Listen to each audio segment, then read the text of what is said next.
La voie veineuse centrale en jugulaire interne.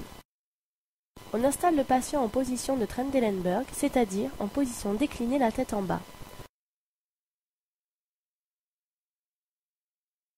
Le patient est sous surveillance cardio-respiratoire et l'on vérifie à l'aide d'un monitoring son pouls, sa tension artérielle et sa saturation en oxygène.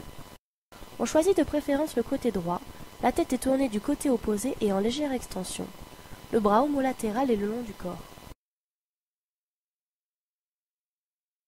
Après un lavage chirurgical des mains, l'opérateur s'équipe d'un masque et de gants stériles pour la désinfection large.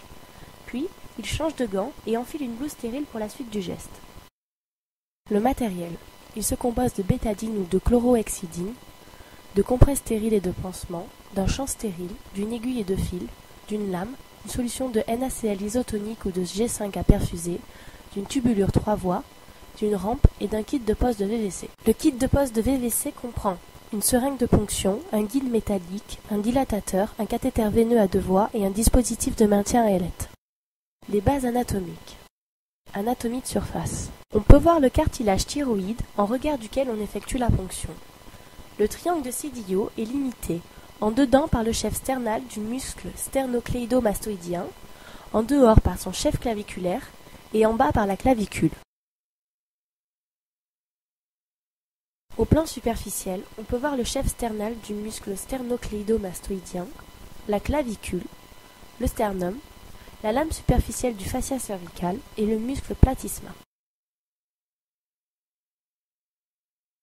Au plan intermédiaire, on peut voir le cartilage thyroïde, la lame superficielle du fascia cervical, le tendon du chef sternal du sternocléidomastoïdien, et sous ce muscle, on peut voir la veine jugulaire interne qui se trouve en dehors de l'artère carotide commune.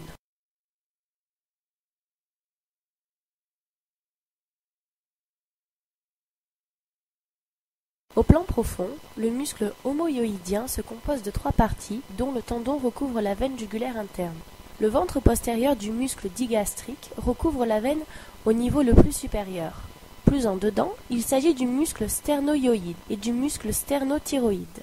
En arrière et en dehors, on trouve les muscles scalènes. Les rapports anatomiques. La veine jugulaire interne sort par le foramen jugulaire de la base du crâne et se termine dans la veine sous-clavière. Elle présente des rapports avec l'artère carotide interne puis commune en dedans, le nerf vague en arrière, la chaîne sympathique cervicale en arrière, le nerf phrénique en arrière dans sa partie basse et le dôme pleural en bas. Le geste par étapes. Désinfection large du site de ponction. La désinfection s'effectue par une chaîne bêta, bétadine scrub, bétadine dermique ou par la chlorhexidine.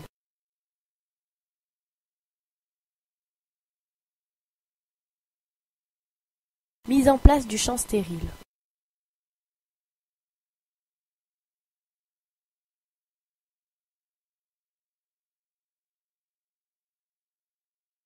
Désinfection locale du site de ponction.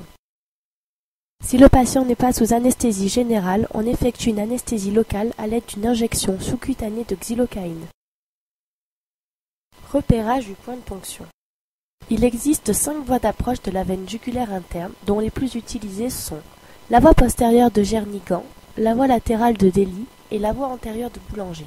Pour la voie postérieure de Jernigan, on effectue la ponction de travers de doigt au-dessus de la clavicule, au niveau du bord externe du sternocléidomastoïdien en direction de l'incisure jugulaire du sternum. Pour la voie latérale de Daly, on ponctionne à la pointe du triangle de Cédillo dans une direction caudale et légèrement dorsale, selon un angle de 30 degrés avec le plan cutané.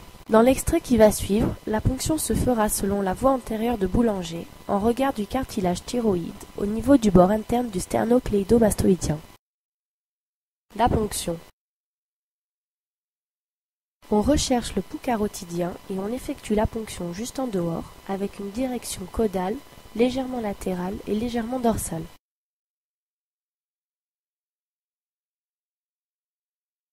On aspire pour s'assurer que l'on est bien dans la veine.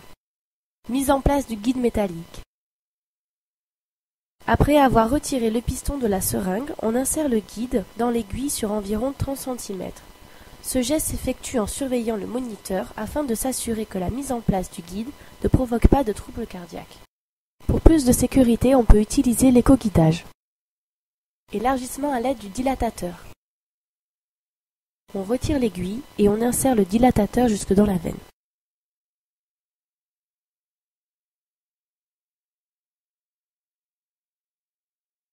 Mise en place du cathéter veineux.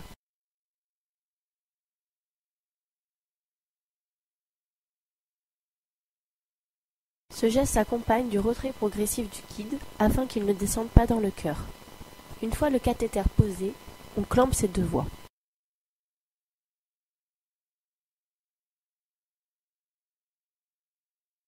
Fixation proximale du cathéter veineux.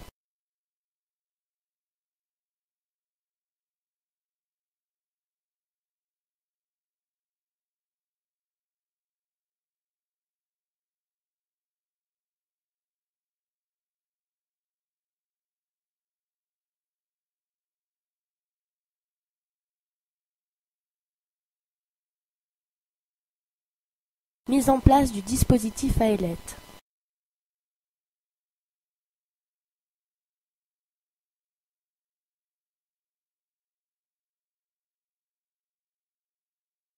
Purge du cathéter veineux. On purge les deux voies du cathéter veineux en aspirant l'air à l'aide du piston. Purge de la tubulure.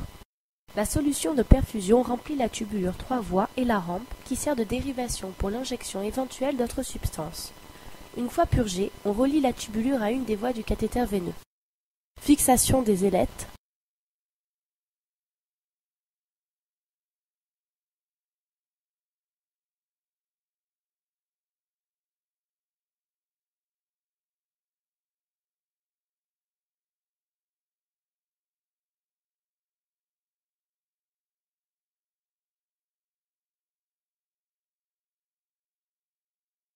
Désinfection des points de fixation.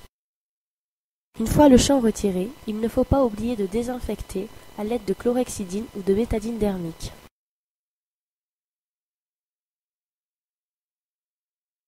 Mise en place du pansement.